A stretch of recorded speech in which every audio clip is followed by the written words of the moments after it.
a rencontré 11 femmes pour discuter de l'investissement et de la place des femmes dans le badminton. Élodie, Nathalie, Athénaïs, Bistram, Émilie, Manon, Charlotte, Laurie, Caroline, Gwenaëlle. Elles sont dirigeantes, élues, compétitrices, entraîneurs, bénévoles, officiels techniques. L'investissement de chacune est différent et variable.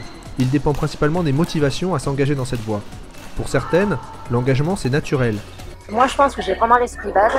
Je suis compétitrice, mais en même temps, je me suis mise arbitre régia parce que j'ai envie de voir d'autres choses. Un autre côté, en fait, du badminton. J'avais envie tout simplement de m'investir au sein du club. Pour d'autres, c'est plutôt comme un devoir. Alors, qu'est-ce qui me pousse dans ce rôle? C'est pas la valorisation, parce que bien souvent, les bénévoles et les clubs sont plutôt là pour critiquer ce qu'on fait, rarement pour nous féliciter, ça arrive, mais c'est quand même relativement rare.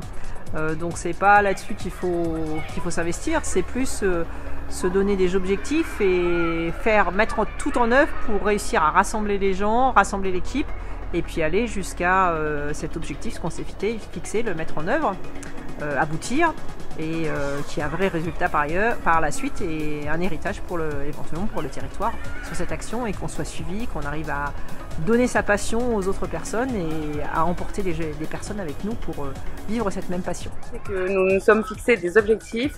Je veux absolument essayer de mettre en place tous les objectifs que nous nous sommes fixés sur le territoire. Mais l'aventure collective reste le moteur principal. Je suis membre du bureau parce que j'ai voulu m'investir, rencontrer des gens et pouvoir m'occuper, donner mon avis, et voilà, je suis plutôt dynamique, donc ça me plaît d'avoir plein d'activités, sinon je m'ennuie. Dans mon club, ça fait longtemps que j'y suis, donc quand j'ai eu l'âge d'intégrer le bureau, je l'ai fait. Donc, parce que je voulais participer à la vie courante du club. D'avoir mon équipe, de choisir les compositions et vraiment encore cet effet fédérateur. Donc pour moi, l'esprit d'équipe et d'être tous ensemble et de se suivre, etc., c'est super important. Donc on n'est pas forcément obligé non plus de s'investir administrativement dans un club pour être reconnu comme tel. On peut aussi, à notre échelle, nous investir par des petites actions, par de la présence, de la bonne humeur. C'est pour ça que je ne me contrains pas à ce que ce soit sur le papier et à devoir être là. Donc du coup, moi, je préfère le faire sans attache, on va dire. On a cette chance-là que même s'il y a des gens au bureau, le plus souvent, ils regroupent et ils sont vachement à l'écoute des adhérents. Et donc en fait, on a toujours une parole, on a toujours une voix qui est écoutée.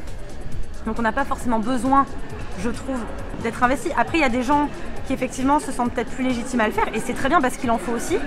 Moi, c'est pas mon cas. Pour autant, demain, mon club me dirait il nous manque absolument quelqu'un et il faut faire ça, je ne laisserai pas tomber mon club. Donc à ce moment-là, je m'y investirai. Mais voilà, c'est en cas de nécessité absolue. Et pour Nadège, c'est aussi bientôt un changement de vie. Ça fait des années que je fais du badminton au sein de mon club, et on s'est aperçu qu'il y avait une baisse de nos adhérents qui malheureusement en loisir. Donc on a dit qu'il fallait qu'on essaie de faire quelque chose pour leur donner envie de rester avec nous.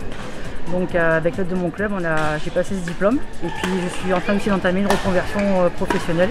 C'est tout récent, c'est décidé il n'y a pas longtemps, donc j'espère que ça marchera. Mais alors, cet engagement comporte-t-il des difficultés spécifiques en tant que femme? Déjà, je connaissais tout le monde depuis donc longtemps, donc pour moi ça a été facile. Donc, on m'a tout de suite pris au sérieux, donc ça a été plutôt facile et simple. Quand on a des enfants en bas âge, je pense que c'est un peu plus compliqué pour une femme. Mais après, non, on arrive à trouver du temps. Moi, pour ma part, j'ai pas non plus rencontré d'énormes difficultés à pratiquer avec des hommes en face.